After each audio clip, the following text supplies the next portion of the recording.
Bharatiya Janata party का महिला विरोधी चेहरा, बेटी विरोधी चेहरा आए दिन उजागर होता है। उत्तराखंड के मुख्यमंत्री तीरथ सिंह रावत जी ने तो हद ही कर डाली।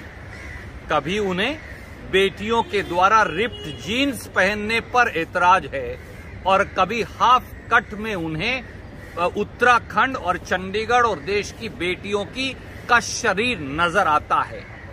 ये दोष बेटियों में नहीं, भारतीय जनता पार्टी के मित्रों, ये दोष आपकी मानसिकता में है।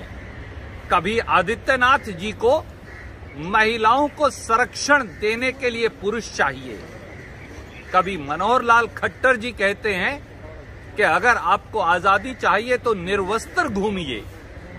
कभी संघ के लोग अभद्र टिप्पणियां करते हैं और तीरथ सिंह रावत जी ने तो हद ही कर डाली। उनका काम सरकार चलाना है या हिंदुस्तान की बेटियों के शरीर पर ताक झांक करना? ऐसे मुख्यमंत्री को शर्म आनी चाहिए। अगर थोड़ी सी भी शर्म बची है तो इस्तीफा दे दीजिए पद से या कान पकड़कर माफी मांगिए। दुर्भाग्य ये है कि इस देश में प्रधानमंत्री मोदी जी ही 50 करोड़ की गर्लफ्रेंड कहकर चुनावी सभा में महिलाओं की बेइज्जती करते हों तो उनके मुख्यमंत्री तो ऐसी भाषा का इस्तेमाल करेंगे ही।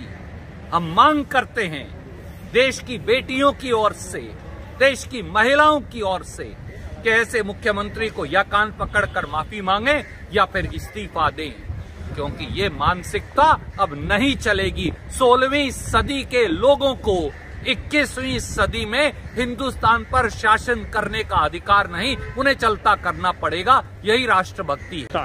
भारतीय जनता पार्टी का महिला विरोधी चेहरा, बेटी विरोधी चेहरा आए दिन उजागर होता है। उत्तराखंड के मुख्यमंत्री तीरथ सिंह रावत जी ने तो हद ही कर डाली।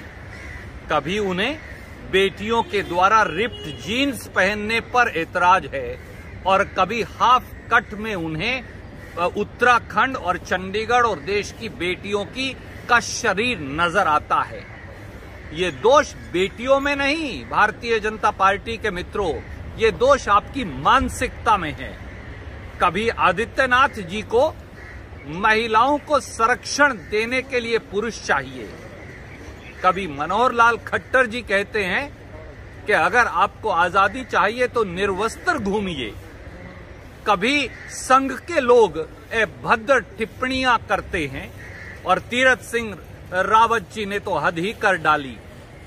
उनका काम सरकार चलाना है या हिंदुस्तान की बेटियों के शरीर पर ताक झांक करना? ऐसे मुख्यमंत्री को शर्म आनी चाहिए। अगर थोड़ी सी भी शर्म बची है तो इस्तीफा दे दीजिए पद से या कान पकड़कर माफी मांगिए। दुर्भाग्य ये है कि इस देश में प्रधानमंत्री मोदी जी ही 50 करोड़ की गर्लफ्रेंड कहकर चुनावी सभा में महिलाओं की बेइज्जती करते हों तो उनके मुख्यमंत्री तो ऐसी भाषा का इस्तेमाल करेंगे ही। हम मांग करते हैं देश की बेटियों की ओर से, देश की महिलाओं की ओर से कि ऐसे मुख्यमंत्री को या कान पकड़कर माफी मांगे या फिर इस्तीफा दें, क्योंकि ये मानसिकता अब नहीं चलेगी। 16वीं सदी के लोगों को 21वीं सदी में हिंदुस्तान पर शासन करने का अधिकार नहीं, उन्हें चलता करना पड़ेगा। यही राष्ट्रभक्ति है। धन्यवाद।